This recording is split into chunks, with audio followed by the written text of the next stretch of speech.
அவங்களோட Victoria Michael. கண்டிப்பா யூடியூபோட லிங்க்ல வந்து பாத்தீங்கன்னா என்ன நீங்க நேரடியா லைவ்ல பாத்திருப்பீங்க. நான் டபுள் கிரவுண்ட் டைரக்டரா இருக்கேன். இந்த பிசினஸ் எடுக்கும்போது வந்து பாத்தீங்கன்னா ஒரு ஹோம் மேக்கரா இருந்தேன். ஆக்சுவலி எங்க வீட்லயும் எல்லார் வீட்டும் மாதிரி எல்லாத்தையும் உடனே அக்செப்ட் பண்ணிக்கிற ஃபேமிலி கிடையாது. இதெல்லாம் எதுக்கு, இதெல்லாம் நிறைய பேர் பண்ணிட்டாங்க அந்த மாதிரி தான் சொன்னாங்க. பட் எனக்கு ஒரே ஒரு விஷயம் தான் புரிஞ்சுது. இங்க என்னன்னா இன்வெஸ்ட்மெண்டே இல்ல அப்படின்ற ஒரு விஷயம் வந்து எனக்கு கொஞ்சம் இம்ப்ரெஸ் பண்ணுச்சு. ஏன்னா அந்த டைம்ல என்னோட பணத்தை நிறைய இழந்திருந்தேன் என்னோட குழந்தைக்காக. சோ அப்ப எனக்கு என்ன புரிஞ்சதுன்னா நான் ஒரே ஒரு விஷயத்த கேள்வி கேட்டுக்கிட்டேன். நிறைய பிசினஸ் ஆரம்பிக்கிறோம் அப்படின்னா பணம் சம்பாதிக்கிறதுக்காக தான் இன்னைக்கு பிசினஸ் அப்படின்றத ஆரம்பிக்கிறோம்.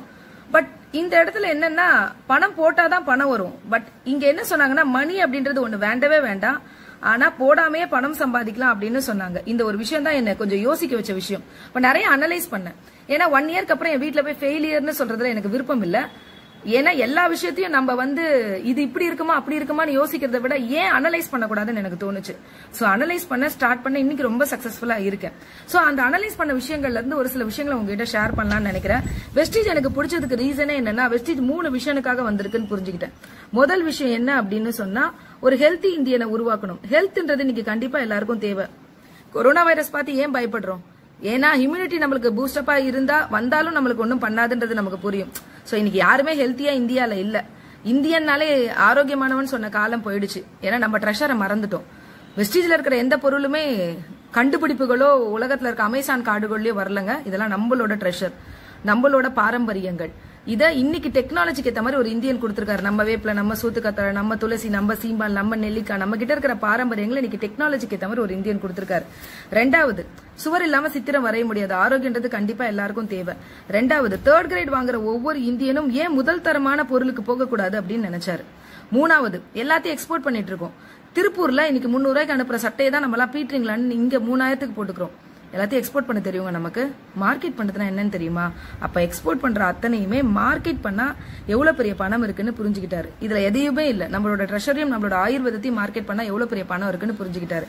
சோ இத விஷனா எடுத்து ஆரம்பிச்ச இந்த நிறுவனம் இன்னைக்கு 15 வருடங்கள்ல இந்தியாவோட நம்பர் 1 கம்பெனியாவும் இப்ப குளோபலா உலகத்தோட தலை சிறந்த நிறுவனங்கள்ல இன்னைக்கு வந்து டாப் 30ல இருக்கும்ன்றது ரொம்ப பெருமையான விஷயம். ஏன்னா இந்தியால இருந்து இன்ன வரைக்கும் நெட்வொர்க் மார்க்கெட்டிங்ல வெளிநாட்டுக்கு போன நிறுவனம் ஒண்ணு கூட கிடையாது. அப்ப இவங்க ஏதோ ஒரு விஷயத்த புதுசா பண்ணிருக்காங்க. முக்கியமா துபாய் அரசாங்கம், துபாயில பாத்தீங்கன்னா நெட்வொர்க் மார்க்கெட்டிங்ன்றது தொழிலா பண்ண முடியாது. ஆனா வெஸ்டீஜ் அங்க ஃபவுண்டர் மெம்பரா இருக்கு. ஏன்னா இதோட பிளான் அப்ப யாருக்குமே லாஸ் இல்லாம லாபம் தரக்கூடிய ஒரு பிளான். அது என்ன? முதல்ல நீங்க உள்ள வந்து ஒரு கன்சியூமரா வந்து உள்ள வரீங்க. நான் பிசினஸ் பண்ணணும் அப்படின்னு யாரையும் சொல்லல. நீங்க உங்க வீட்டுல வந்து உங்க மொபைல்ல நிறைய ஆப் வச்சிருப்பீங்க. காசு வர்றதுக்கு ஏதாவது ஆப் வச்சிருக்கீங்களா? யோசிங்க.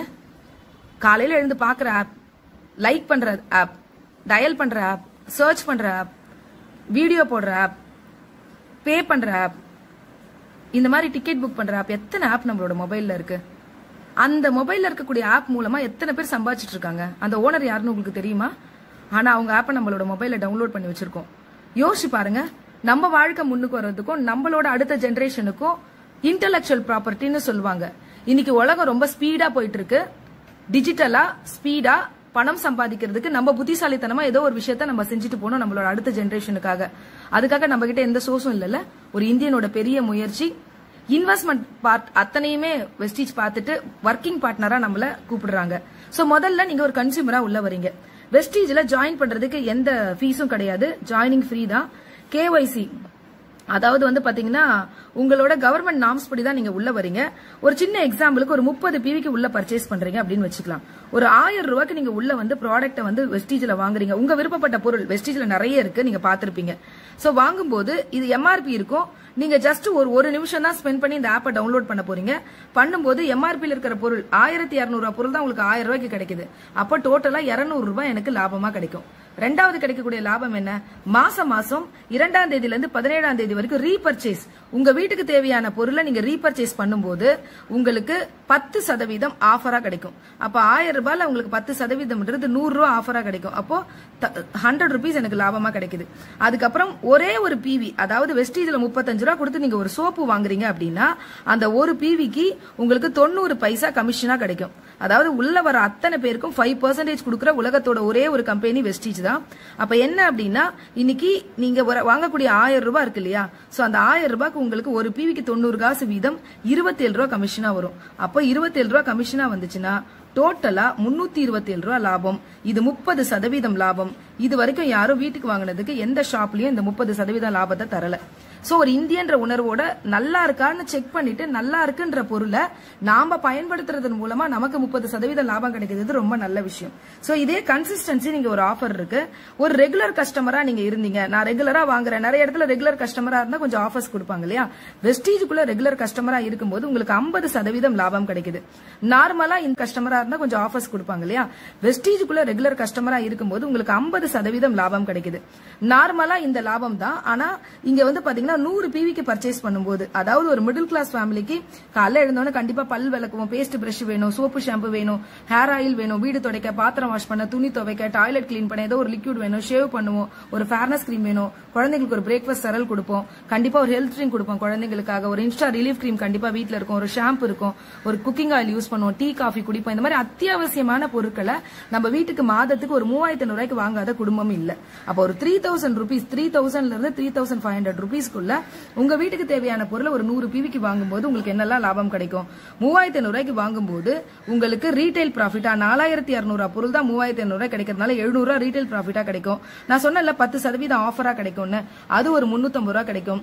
அது மட்டும் இல்லாம ஒரு PVக்கு 90 காசு வீதம் 100 PVக்கு நீங்க வாங்கும்போது உங்களுக்கு 90 ரூபாய் கமிஷனா கிடைக்கும். அப்ப டோட்டலா உங்களுக்கு வந்து லாபம் கிடைக்குது. இது இல்லாம எக்ஸ்ட்ரா அடிஷனலா இன்னொரு லாபம் இருக்கு.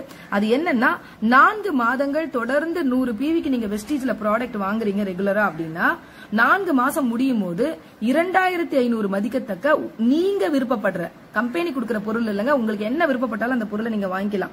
அப்ப அந்த பொருளை வாங்கும்போது நம்மளுக்கு அது அப்சல்யூட்லி ஃப்ரீயா கிடைக்கும். அப்ப இதை டிவைடட் பை 4ன்னு போடலாமா? அப்ப சிங்கிள் மந்த்துக்கு என்னன்னு கிடைக்கும்? அப்ப சிங்கிள் மந்த்துக்கு இதோட ஒரு 625 ரூபாய் நமக்கு லாபமா கிடைக்கும். அப்ப டோட்டலா எல்லாத்தையும் கவுண்ட் பண்ணீங்கன்னா ஒரு 1750 ரூபாய்க்கு மேல நமக்கு லாபமா கிடைக்குதுன்னா அப்ப இந்த 3500ல இந்த 1750ன்றது 50% லாபமா இல்லையா?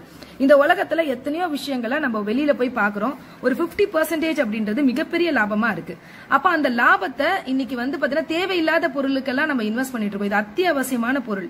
உண்மையிலே நல்லா இருக்கு அப்படின்னா ஒரு உணர்வோட, இந்தியன்ற உணர்வோட நான் வீட்டுக்கு பொருள் வாங்கிக்கிறேன் அப்படின்ற உணர்வுக்குள்ள முதல்ல வாங்க. சரி, நான் வந்துட்டேன், என் வீட்டுக்கு நான் வாங்கிட்டேன். சரி, எனக்கு கண்டிப்பா ஒரு 2 ஃப்ரெண்ட் இருப்பாங்களே, கொட்டினா கூட வாங்கி போடல, மாமை மச்சான்னு சொல்லிப்போம், வாடி போடின்னு பேசிப்போம். அந்த மாதிரி 2 ஃப்ரெண்ட் இருக்காங்களா நம்மளுக்கு?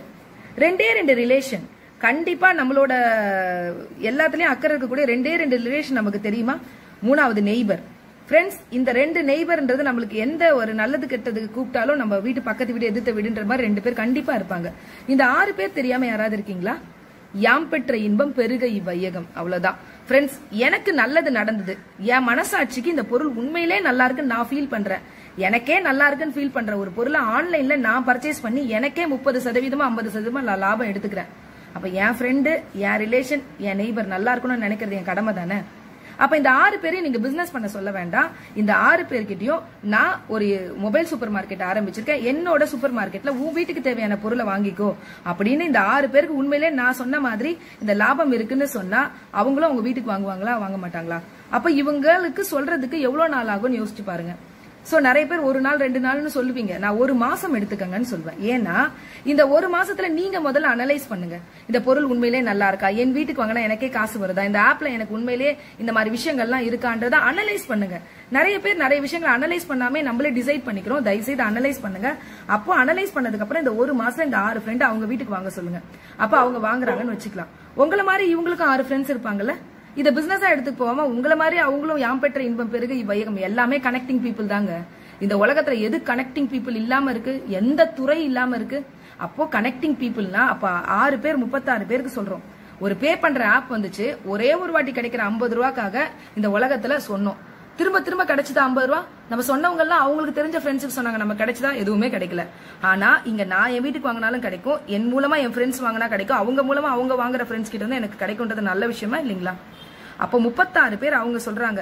இத சொல்றதுக்கு 1 மாசம் இல்ல, நான் ஒரு 3 மாதங்கள் ஆகட்டும்னு வச்சுக்கோங்க. அப்ப அவங்க அவங்களுக்கு தெரிஞ்ச 6 ஃப்ரெண்ட்ஸ்க்கு சொல்றாங்க. அதே மாதிரி அவங்களுக்கும் 6 ஃப்ரெண்ட் இருப்பாங்க, அவங்க அவங்களுக்கு தெரிஞ்ச 6 ஃப்ரெண்ட்ஸ்க்கு சொல்ல ஒரு 6 மாதங்கள் எடுத்துக்கிறாங்கன்னு வச்சுக்கலாமா? அதே மாதிரி அவங்களோட 6 ஃப்ரெண்ட்ஸ்க்கு சொல்றதுக்கு அவங்க ஒரு 1 இயர் எடுத்துக்கிறாங்கன்னு வச்சுக்கலாமா? டோட்டலா எல்லாம் சேர்த்து ஒரு 2 வருடங்கள் ஆகுதுன்னு கூட வச்சுக்கோங்களேன். ஃப்ரெண்ட்ஸ், இந்த 1555 பேர் இவங்களை எங்க தேடுறதுன்னு யோசிக்கிறீங்களா? சென்னையில மட்டும் 1.5 கோடி பேர் இருக்கும், தமிழ்நாட்டுல மட்டும் எவ்வளவு பேர் இருக்கும் அப்படின்னு சொல்லி யோசிச்சு பாருங்க. அப்ப நமக்கு தேவையே இந்த உலகத்திலேயே 1555 பேர் தான். இவங்க பிசினஸ் எல்லாம் பண்ண வேண்டாம். இந்த 1555 பேர் ஒரு 2 வருஷத்துல நான் பொறுமையா கனெக்ட் பண்ணி கூட அந்த 1555 பேர் அவங்க வீட்டுக்கு ஒரு 1000 ரூபாய்க்கு பர்ச்சேஸ் பண்றாங்கன்னா உங்களோட வருமானம் மாதம் 1.5 லட்சம் ரூபாய். பிஸ்லரி பாட்டில் வரும்போது இப்படிதாங்க சிரிச்சோம், தண்ணி எல்லாம் காசு கொடுத்து வாங்கி குடிக்க மாட்டேன்னு சொன்னோம், இன்னைக்கு குடிக்கிறோம், அவன் கோடீஸ்வரன். அப்ப சிந்திங்க, இதே 1555 பேர் இந்த பொருள்லாம் நல்லா இருக்குன்னு ஒரு 1500 ரூபாய்க்கு வாங்க ஆரம்பிச்சாங்கன்னா என்னோட வருமானம் 2,30,30,000 ரூபாய். ஆன்லைன் பர்ச்சேஸ் வரும்போது இப்படிதான் சிரிச்சோம், நாங்கெல்லாம் போட்டு பார்த்து ட்ரெஸ் எடுக்க மாட்டோம்னு சொன்னோம், இன்னைக்கு எல்லாரும் வாங்கிட்டு இருப்போம்னு நினைக்கிறேன். அப்ப சிந்திங்க, கனெக்டிங் பீப்புள் தான். அதே 1555 பேர் இங்க மிகப்பெரிய லாபமான இந்த 100 PV, அதாவது கன்சிஸ்டன்சி ஆஃபர் 3500 ரூபாய்க்கு பொருள் வாங்கினாங்கன்னா என்னோட வருமானம் 5 லட்சம் ரூபாய். நான் நிறைய கூட போடலாம், ஏன் இந்த 1555ஓட நிறுத்திட்டேன், இந்த 5 லட்சத்தோட நிறுத்திட்டேன் தெரியுமா? ஃப்ரெண்ட்ஸ், ஒரே ஒரு விஷயத்த புரிஞ்சுக்கங்க, நீங்க ஒரு 10 வருஷம் கூட இதுக்கு ஆகட்டுமே, உங்களோட லைஃப் ரிட்டையர்ட் ஆகும்போது உங்களுக்கு 2 பிள்ளைங்க இருந்தா இந்த பசங்களுக்கு 2 லட்சம், அந்த பசங்களுக்கு 2 லட்சம், உங்களுக்கு ரிட்டையர்மெண்ட் லைஃப்க்கு ஒரு 1 லட்சம் இருந்தா நல்லா இருக்கும்ல, அதுக்காக தான். பட் இது உங்களோட ஃபியூச்சரிஸ்டிக் ட்ரீமா வச்சுக்கலாம். ஆனா இப்ப கரண்ட்ல எனக்கு ஒரு 50,000 ரூபாய் கிடைச்சா நல்லா இருக்கும்ல. அப்போ ஒண்ணுமே இல்ல ஃப்ரெண்ட்ஸ், இதுல 10ல் 1%, இதுல 178 பேரு அவங்க வீட்டுக்கு ஒரு 1000 ரூபாய்க்கு ப்ராடக்ட் வாங்கினாங்கன்னா உங்க வருமானம் மாதம் 15,000 ரூபாய். அதே அவங்க வீட்டுக்கு இந்த கன்சிஸ்டன்சி தான் ஒரு நல்ல ஆஃபர், நீங்க புரிஞ்சுக்கிட்டீங்கன்னா அவங்க வீட்டுக்கு வாங்க ஆரம்பிச்சாங்க உங்க வருமானம் 50,000 ரூபாய். இன்னைக்கு பெருசா MBA படிச்சவங்களுக்கு கூட பெரிய வருமானம் இல்ல ஃப்ரெண்ட்ஸ். நம்ம தாத்தா சொத்து சேர்த்து வச்சிருந்தா, எங்க அப்பா வீடு கட்டியிருந்தா, நான் அவங்கள திட்டுறதை விட்டுட்டு அவங்களுக்கெல்லாம் டெக்னாலஜி கிடையாது, இந்தியா இவ்வளவு மோசமான பொருளாதார ரீதியில போயிட்டு இருக்குன்னு யாருக்குமே புரியாது. அப்ப யோசிக்க வேண்டிய விஷயம் என்ன தெரியுமா? என்ன அப்படின்னா சிம்பிள், நம்ம குழந்தைக்கு நம்ம அம்மா அப்பா தான், நம்ம பேரனுக்கு நம்ம தாத்தா பாட்டி ஆக போறவங்க தான். இதுக்கு ஒரு நிமிஷம் சிந்திங்க.